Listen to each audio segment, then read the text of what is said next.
Magandang araw mga kabugis, ako muli si Lito at welcome po sa aking channel Malgares Garden. Ang isi-share ko naman po sa inyo ngayon kung paano mapapabulaklak ang ating mga bougainvillea. Kasi mahirap din magpabulaklak ng mga bougainvillea lalo ngayong tagulan. Paano natin mapapabulaklak ng kaya? Nakita nyo ito, masyadong punong-puno na, ang ganda nito. Ito. Ito yung salmon. Di ba? Ang ganda. Simple lang, dapat ipat natin ang maganda. Alam mo yung lupa nilagay ko dyan kasi ito mga yung grafted na to, ang nilagay kong lupa yung lupa talaga na sandy soil, pagran yung parang may halo-halo siyang konting bato-bato na ganito, pero sandy soil ito.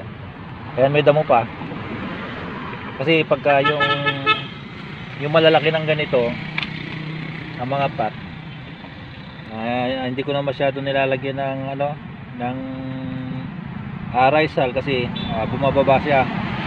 Mas maganda pagka malalaki yung puro mga grafted, mga sandy soil na gagamitin natin. Kahit may halo-halo na bato, okay lang din para pagpaluwag ng lupa, di ba? Simple lang gagawin natin.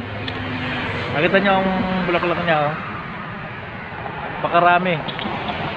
Ayan, kahit dito meron pa din dito, nakita nyo. Maganda pa lang mag-combine itong mga ito. Diba? Dito, punta pa tayo dito. Kabila lang tayo. Makita nyo. Dito yung salmon. Dito naman yung blueberry ba to? Blueberry. Ang ganda, diba? Nakita nyo. Madali lang magpabulaklak ng mga ganyan, mga grafted, basta regular na maabonuhan at malilinisan. Yung pag alam niyo yung pag-combine din ng pag mag-graf kayo, hindi basta graf lang ng graf. Titingnan niyo yung mga kulay kung babagay siya. Siyempre, partner ko niyan pinag-combine natin kung paano yung dapat na kulay niya mailalagay. Hindi basta lagay lang ng lagay. Dito pwede rin naman na kasi kuminsan marami naman naghahanap ng panay puro, kunyari purong red, purong white, gusto niya naman yan ganon. Marami naman naghahanap kasi kanya-kanyang taste ang tao na ang hinahanap naman nila maraming kulay, pero meron din naghahanap ng isang kulay lang.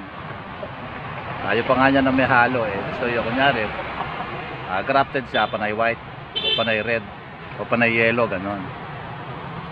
Pero maganda rin pagkakait na maganda rin kasi kanya-kanya kasi ng taste ang tao, di ba? Ayan, simple lang magpabulaklak basta maganda yung lupa na paglalagyan.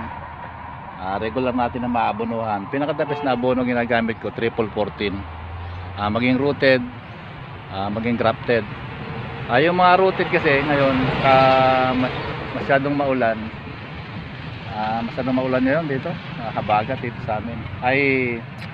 Matawag dito? Amihan.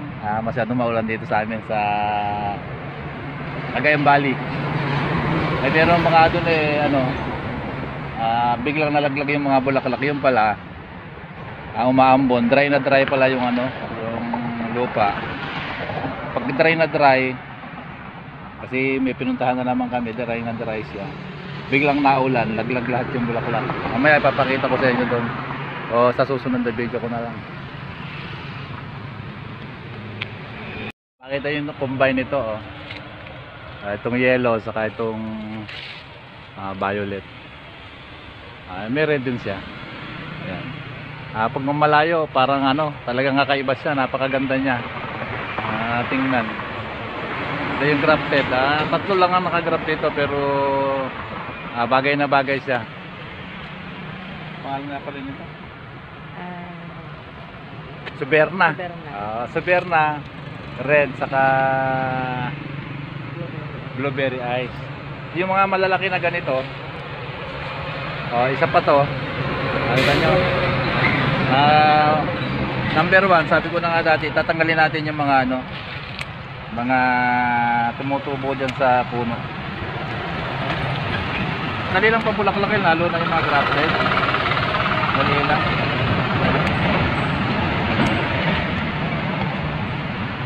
Basta number 1, malinis itong mga puno niya.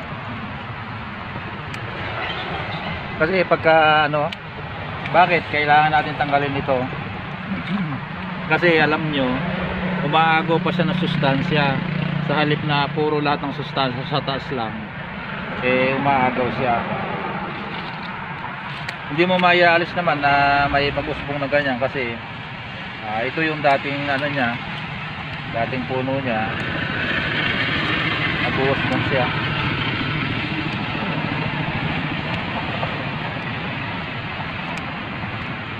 Tinanggal natin.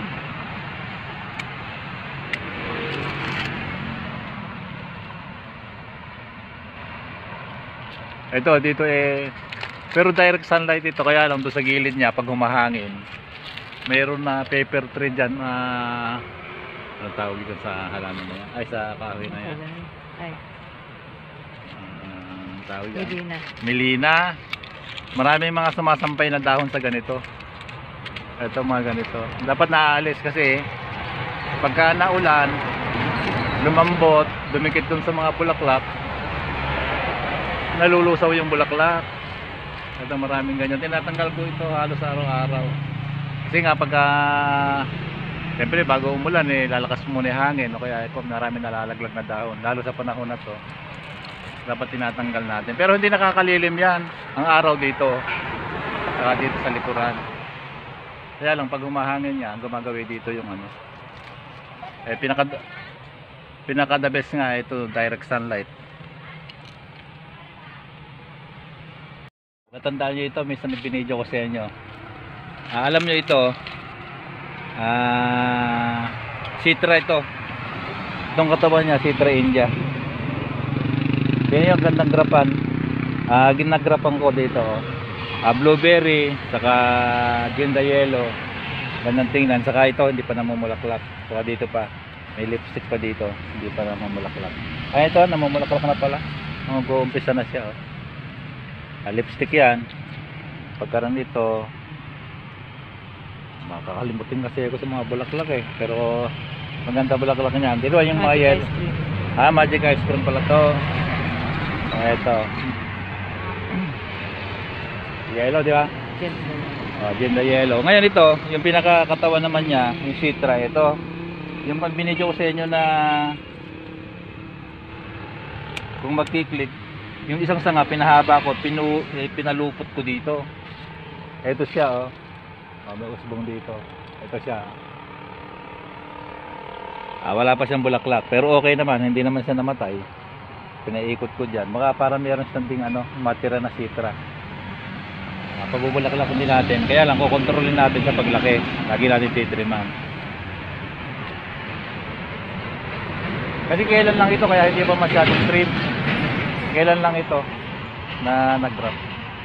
Tinesting ko nga lang na yung Citra, yung katawan ng Citra kung pwedeng grapan. Pwede pala. Madali siyang tubuan kasi halos walang pumalpak dito Ayan ang daming na nabuhay. Hindi kasi ako masyadong maraming naglalagay na kung isa naman na yung sanga dito. Dito lang may sanga sa puno, kaya ganyan lang ang nailagay dyan, 3. Saka iba dito, ganyan lang. Yung dapat maabunuhan natin, minsan sa buwan, pagka kulang, pwedeng every 15 days lalagay nyo na abono. Pero ang ginagamit ko abono, 3-14. Kahit yung mga crafted ko, ayan, kahit na yung mga rooted, ginagamit ko yan na pampabulaklak. Iba naman dun sa pampalago, yan pampabulaklak lang. Yan, hanggang dito lang ang video ko ito at sana matutunan nyo. Madali lang magpabulaklak ng mga bougainvillea, lalo na yung mga crafted. Yung mga rooted medyo may tagulan, mahirap pabulaklak pero mamumulaklak pa rin siya basta alam natin ang ating gagawin. Maraming salamat.